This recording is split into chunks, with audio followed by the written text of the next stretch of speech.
16:30 এই ওয়েব সিরিজটা শুরু করার আগে জাস্ট আমি একটু আপনাদেরকে বলতে চাই, সেটা হচ্ছে প্রথম দিকে এই ওয়েব সিরিজটা আপনার কাছে জাস্ট মাথার উপর দিয়ে যাবে, মানে কোনো কিছুই আপনি ঠিক বুঝে উঠতে পারবেন না যে কি হচ্ছে। এক্সপ্লেনেশনের কিছুক্ষণ যাওয়ার পরে আপনার কাছে একে একে সব পর্দা ফাঁস হতে থাকবে। হ্যাঁ, এতটাই অ্যাট্রাকটিভ স্টোরি নিয়ে এই ওয়েব সিরিজটি তৈরি হয়েছে।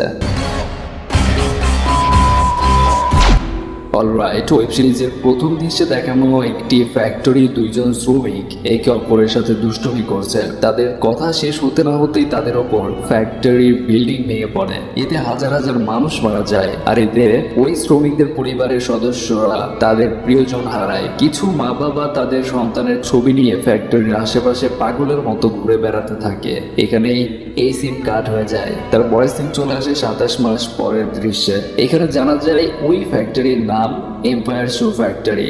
এখানে শ্রমিক পক্ষ ফ্যাক্টরির মালিককে দোষারোপ করতে থাকে আর মালিক পক্ষ নিরীহ শ্রমিকদের দোষারোপ করতে থাকে। তারা বলতে থাকে শ্রমিকদের বহুবার কাজে আসতে নিষেধ করা হয়েছে, কিন্তু তারা চাকরি হারানোর ভয়ে কাজ ছাড়তে রাজি হয়নি। তাই এখন কোনোভাবেই তারা তাদের কোনো দায় নিতে পারবে না, এমনকি তাদের কোনো ক্ষতিপূরণও দিবে না। তারপরে সিনে আমরা আফরান নিশোকে দেখতে পাই।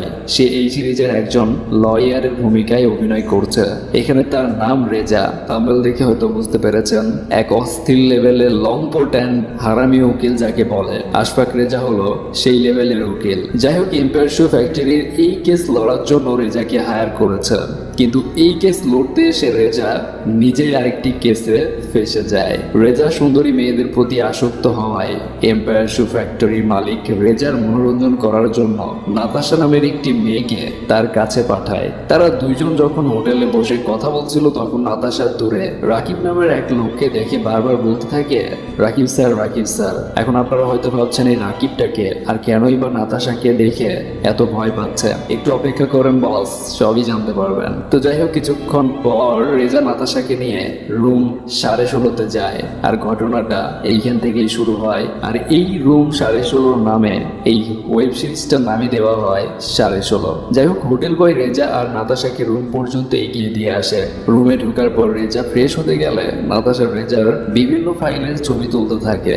নাতাশা ভাবে রেজা কিছুই দেখেনি, কিন্তু রেজা হলো অন্য লেভেলের খেলোয়াড়। সে বাথরুম থেকে বের হয়ে উকি দিয়ে নাতাশার কর্মকাণ্ড দেখে ফেলে। এসব দেখে রেজা নাতাশার উপর একটু সন্দেহ হয়, কিন্তু সে নাতাশাকে কিছুই বুঝতে দেয় না। এরপর রেজা নাতাশার কাছাকাছি যেতে চাইলে নাতাশা ফ্রেশ হওয়ার বাহানায় ওয়াশরুমে চলে যায়। তো যাই হোক, তারপর রেজা তার বন্দুকটি টেবিলে রাখতে গেলে একটা শোপিসের মাঝে সিসিটিভি ক্যামেরা দেখতে পায়। এটা দেখে রেজা এই সাইন দেখায়, মানে বুঝতে পেরেছেন সে কি বোঝাতে চেয়েছে। যাই হোক, টুইস্ট আরো সামনে আছে। এই ক্যামেরা এখানে কিভাবে এলো এবং এর মাস্টার মাইন্ড কোথায়, এইটা আমরা সামনে বুঝতে পারবো। যাই হোক, রেজা আর নাতাশা যখন বিছানায় ছিল, তখন নাতাশা বারবার রেজার কাছ থেকে বিভিন্ন তথ্য নেওয়ার চেষ্টা করে, কিন্তু রেজা বারবারই তাকে এড়িয়ে যায়। এমন সময় রেজার মেয়ে রেজাকে কল করে জানায় তার স্ত্রী খুবই অসুস্থ হয়ে পড়েছে, সে যেন জলদি হসপিটালে চলে আসে। এটা শুনে রেজা রেডি হয়ে বেরিয়ে যাওয়ার সময় নাতাশাকে বলে, আমি 2 ঘন্টার মধ্যে ফিরে আসছি। রেজা নিচে নামার পর আবার কি যেন ভেবে ওপরে উঠে আসে।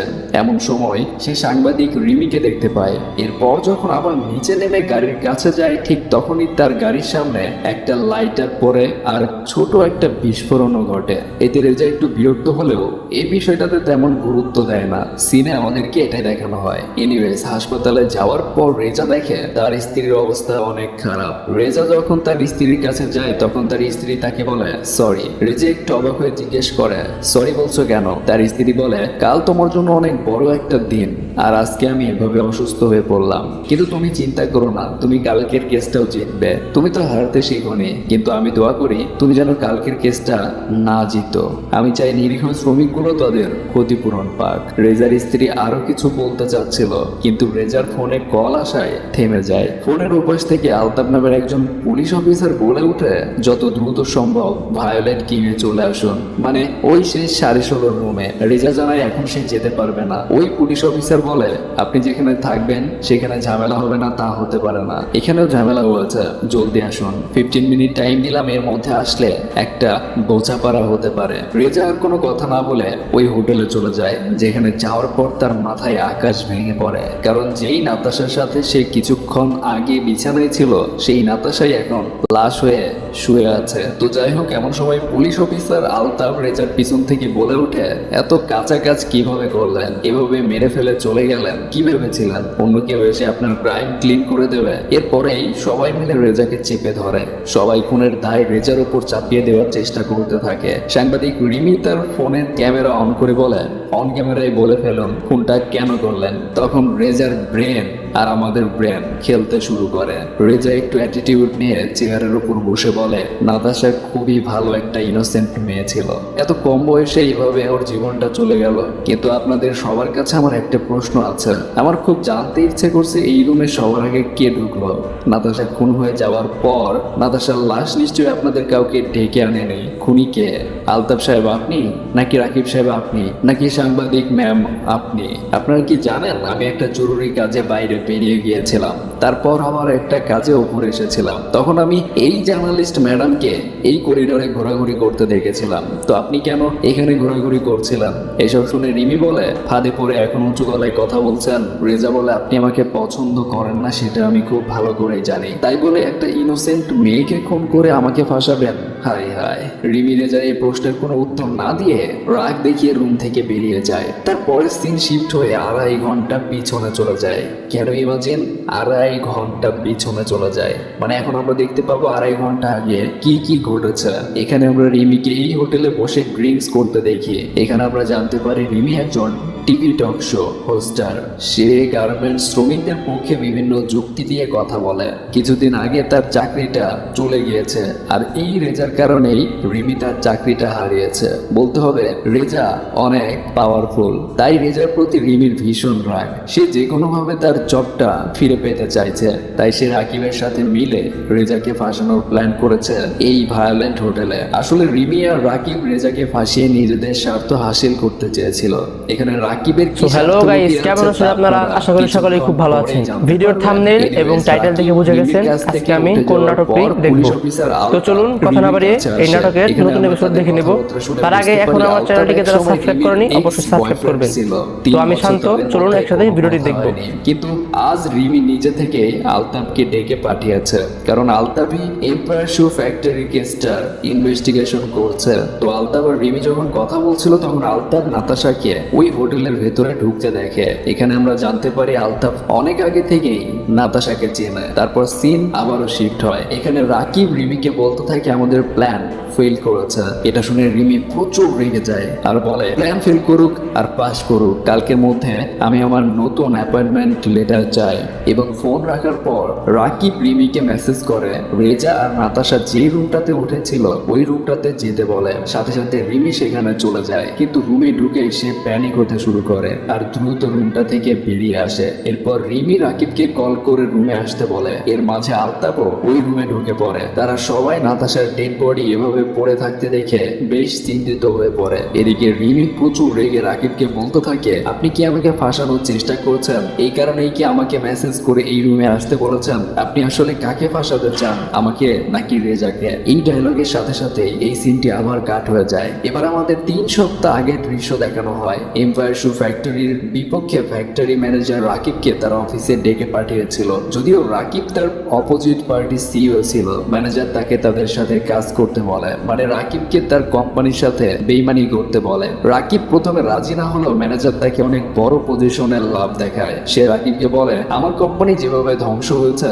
আপনাদের কোম্পানিটাকেও সেভাবে ধ্বংস করে দিন। তারপর বিনিময়ে আপনি যত বড় পজিশন চাইবেন আপনাকে তত বড় পজিশন দেওয়া হবে, আর যত টাকা চাইবেন তত টাকাই দেওয়া হবে। এসব শুনে রাকিব রাজি হয়ে যায়। এরপরে রাকিব রিমির সহায়তায় রেজাকে ফাঁসানোর প্ল্যান করে। এখানে জানা যায় রাকিব রেজার রুমে ওই সিসিটিভি ক্যামেরাটা লাগিয়েছিল, যেন নাতাশা আর রেজার কিছু গোপন মুহূর্তের ভিডিও ক্লিপ সংগ্রহ করে সে রেজাকে ব্ল্যাকমেইল করতে পারে। কিন্তু রাকিবের এই প্ল্যানটিও ফেল করে, কারণ রেজা শুরুতেই তো ওই ক্যামেরাটা দেখে ফেলেছে। তার কিছুক্ষণ পর রাকিব একজন শ্রমিক নেতার সাথে কথা বলার জন্য নিচে নেমে আসে। তারপর তার হাতে কিছু টাকা ধরিয়ে দিয়ে বলে শ্রমিকদের দিয়ে বড়সড় আন্দোলন শুরু করুন। লোকটা হাসতে হাসতে রাকিবকে বলে আপনাকে তো বিশ্বস্ত কুকুর ভেবেছিলাম, শেষে কি আপনিও বেইমানি করলেন। যাই হোক, এই ডায়লগটা আমার কাছে অন্য লেভেলের ইউনিক লেগেছে। বাই দ্য ওয়ে, ওই লোকের সাথে কথা শেষ করে রাকিব তার রুমে ফিরে যায়। সে রেজার রুমের ভেতরে তা দেখার চেষ্টা করে কিন্তু কোনোভাবে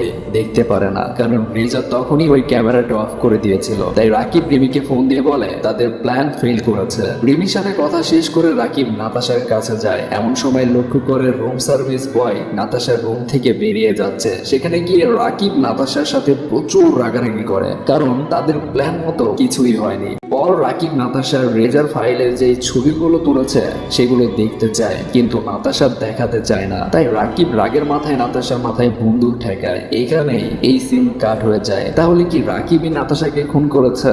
দাঁড়ান, আরো অনেক দূর বাকি আছে। যাই হোক, তারপরে ওই শ্রমিক নেতা রাকিবকে কল করে এবং তাকে জানায় কোনো শ্রমিকই আন্দোলন করতে রাজি হচ্ছে না। রাকিব তার কথাটা বিশ্বাস করতে চায় না, কারণ সে ভাবছিল রেজা তাকে আরো বেশি টাকা দিয়েছে, যার কারণে সে আন্দোলনে নামতে চাচ্ছে না। এসব চিন্তা করে রেজার প্রতি রাকিবের রাগ আরো বেড়ে যায়। এইখান থেকে সিন শিফট হয়ে বর্তমানে ফিরে আসে। রেজা রিমিকে জিজ্ঞাসা করে আপনি একজন ডিভোর্সি মেয়ে, তার উপর একজন জার্নালিস্ট, আপনি এখানে কি করছিলেন? রিমি রেজার কোনো প্রশ্নের উত্তর না দিয়েই রুম থেকে বেরিয়ে যায়। আলতাফও তার পিছু নেয়। বাইরে বের হওয়ার পর তাদের দুজনের মাঝে কথা কাটাকাটি হয়। তাদের কথা শুনে বোঝা যায় আলতাফের সন্দেহ রিমি নাতাশাকে খুন করেছে। রিমি তার এসব কথা শুনে প্রচুর রেগে যায় আর বলে আমি রেজাকে ফাঁসাতে চাই, এটা সত্য, কিন্তু তাই বলে আমি কাউকে খুন করব না। আমি নাতাশাকে মানিনি। তোকে যখন আমি এখানে আসতে বলেছিলাম প্রথমে তো তুই রাজি হসনি, পরে কেন এলি? তাহলে কি তুই নাতাশাকে খুন করেছিস?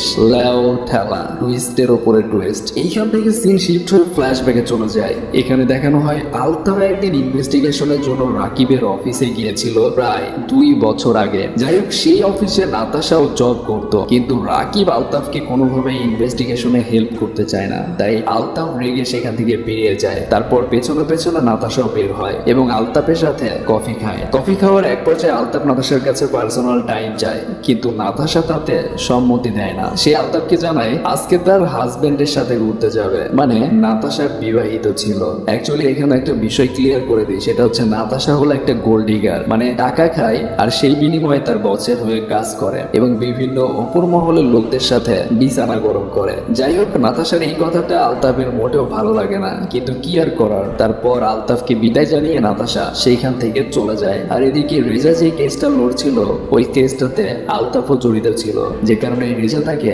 ঘুষ অফার করেছিল, কিন্তু সেই ঘুষটা রিজেক্ট করেছিল।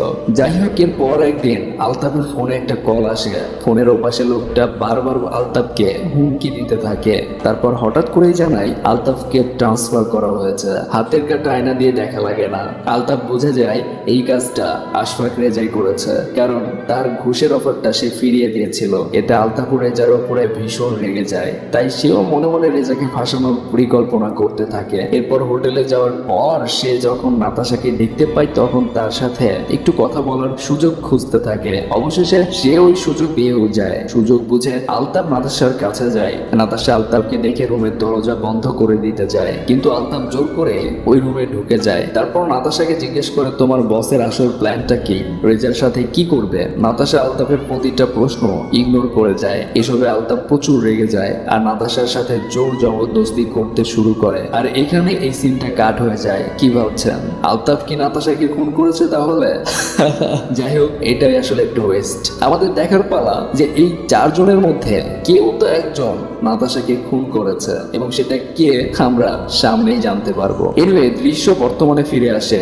নাতাশার মার্ডার কেসে সবাই মিলে রেজাকে ফাঁসানোর চেষ্টা করছে। রেজা তাদের সবাইকে উদ্দেশ্য করে বলে যত দ্রুত সম্ভব এই ব্যাপারটা ক্লোজ করুন, আমাকে আমার স্ত্রীর কাছে যেতে হবে। আলতাফ বলে আসল খুনি বের না হওয়া পর্যন্ত আপনি এখান থেকে নড়তে পারবেন না। রাকিব রেজাকে বলে আপনি একটা ডিল করুন, আগামীকালের কেসে আপনি ইচ্ছা করে হেরে যাবেন, তাহলে সবকিছুর সমাধান হয়ে যাবে। তখন রেজা বলে আমি না হয় কেস থেকে সরে গেলাম, কিন্তু নাতাশার ডেড বডির কি হবে? কালকের কেস থেকে সরে যাওয়া আমার জন্য অনেক সহজ, কিন্তু নাতাশার কেসটার সাথে তো আপনারা সবাই জড়িত। রেজার কথা শেষ হওয়ার আগে রিমি হাতে বন্দুক নিয়ে সবাইকে ভয় দেখানোর চেষ্টা করে। রিমি রেজাকে বলে আপনার ক্লায়েন্টকে কল করে জানিয়ে দিন কালকের কেসে আপনি স্বেচ্ছায় হেরে যাবেন। রেজা রিমিকে শান্ত করার জন্য বলে আচ্ছা আমি কল করছি, তার আগে আপনি হ্যালো গাইস, কেমন আছেন আপনারা? আশা করি সকলেই খুব ভালো আছেন। ভিডিওর থাম্বনেল এবং টাইটেল দেখে বুঝে গেছেন আজকে আমি কোন নাটকটি দেখব। তো চলুন কথা না বাড়িয়ে এই নাটকের নতুন এপিসোড দেখে নেব। তার আগে এখন আমার চ্যানেলটিকে যারা সাবস্ক্রাইব করেনি অবশ্যই সাবস্ক্রাইব করবেন।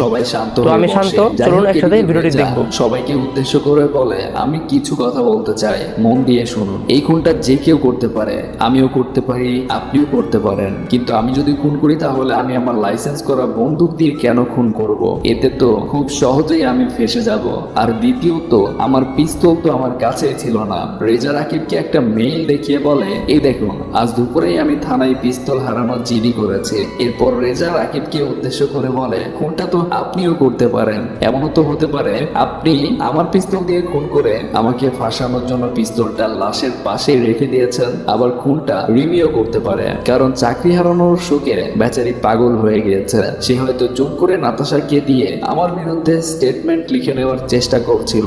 আবার খুনটা আলতাফও করতে পারে, কারণ নাতাশা এক সময় তাকে রিজেক্ট করেছিল। তাই হয়তো নাতাশার উপর প্রতিশোধ নেওয়ার জন্যই আলতাফ নাতাশাকে খুন করেছে। এবার আলতাফ বলে, এত ভূমিকা না করে সত্যি কথা বলুন, আপনি নাতাশাকে খুন করেছেন। এখন রেজা তো আর এত কাঁচা খেলোয়াড় না। তখন রেজা বলে, আপনারা এত তারা কিসের? দেখুন, আমরা সবাই কোনো না কোনো ভাবে খুনের সাথে জড়িয়ে গিয়েছি, কিন্তু আমরা সবাই নিজেদেরকে নির্দোষ দাবি করছি। তাই আমার মনে হয় নাতাশার ডেড বডিটা আমাদের সরিয়ে ফেলা উচিত। আমি সবকিছুর ব্যবস্থা করে দিচ্ছি। আলতাফ বলে, আমি চাই তদন্ত হোক, আসল অপরাধী ধরা পড়ুক। এমন সময় হঠাৎ করেই রুমের কলিং বেল বেজে ওঠে। রাকিব উঠে দরজা খুলে রুম সার্ভিস বয় শফিককে দেখতে পায়। শফিক রাকিবকে বলে, স্যার, অনেকক্ষণ ধরে 16:30 থেকে কোনো অর্ডার আসছে না, তাই চেক করতে আসলাম। এটা শুনে রাকিব প্রচন্ড রেগে যায় আর চিৎকার করে বলতে থাকে, আমরা একটা ইম্পর্টেন্ট মিটিং করছি। আমি বলেছিলাম না পারমিশন ছাড়া যেন কেউ এই 16:30 রুমের আশেপাশে না আসে। তো যাই হোক, ওই সময় রেজা দরজার কাছে আসে আর শান্ত গলায় শফিককে বলে,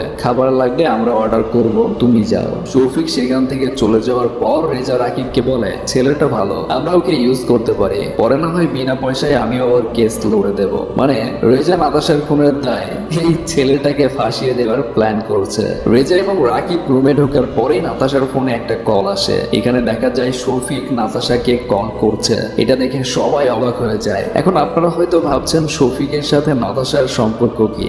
ওয়েট, এটা জানার জন্য আমাদের আবার ফ্ল্যাশব্যাকে যেতে হবে। নাতাশা আর শফিক একটা গভীর রিলেশনশিপে ছিল। ওরা দুজনেই একে অপরকে ভালোবাসতো। ওরা বিয়ে করার সিদ্ধান্ত নিয়েছিল, মানে ভীষণ প্রেম। নাতাশা জানতো শফিক একটা হোটেলে জব করে, কিন্তু ভায়োলেট কিং এ জব করে এটা সে জানতো না। নাতাশা হোটেলে গিয়ে শফিককে দেখে ভীষণ বিব্রতকর অবস্থায় পড়ে যায়, কিন্তু রেজার সামনে নিজেকে সামনে নেয়। শফিক এসব দেখে অনেক কষ্ট পায়। একটা জায়গায় গিয়ে সে ভীষণ কান্নাকাটি করে। এরপর রেজা যখন নাতাশাকে রেখে তার স্ত্রীর কাছে যায়, তখন শফিক নাতাশার রুমে যায়। নাতাশা শফিককে কিছু একটা বোঝানোর চেষ্টা করে, কিন্তু শফিক নাতাশার কোনো কথা না শুনে নাতাশাকে একজন গেস্টের মতোই ট্রিট করে। নাতাশা নিজেকে ক্লারিফাই করতে চায়, কিন্তু শফিক তাকে কোনো সুযোগ দেয় না। এতে নাতাশা ভীষণ কষ্ট পায়, কারণ বহু পুরুষের সাথে সে রাত কাটালেও মন থেকে শুধু শফিককেই সে ভালোবাসে।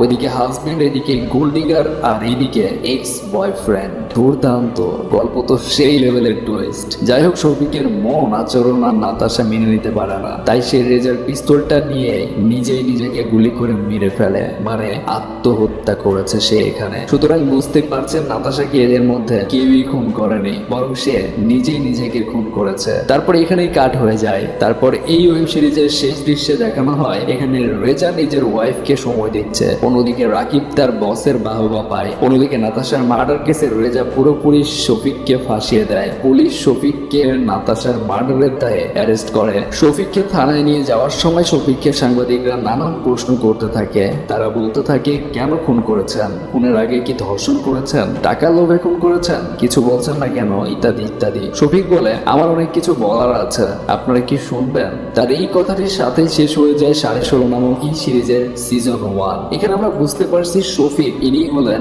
একমাত্র সাক্ষী, যার ভিতরে এখনো অনেক কথা লুকিয়ে আছে। আর সেই কথাগুলো হয়তো আমরা সেকেন্ড সিজনে জানতে পারবো, কারণ এ বাদেও ওই 16.5-তে আরো অন্য কোনো কাহিনী হয়তো ঘটেছিল যেটা শফিক জানে। সো গাইস, 16.5 আপনারা নিশ্চয় আজকের এই ওয়েব সিরিজ সম্পর্কে আপনার মতামত অবশ্যই কমেন্টে জানাবেন।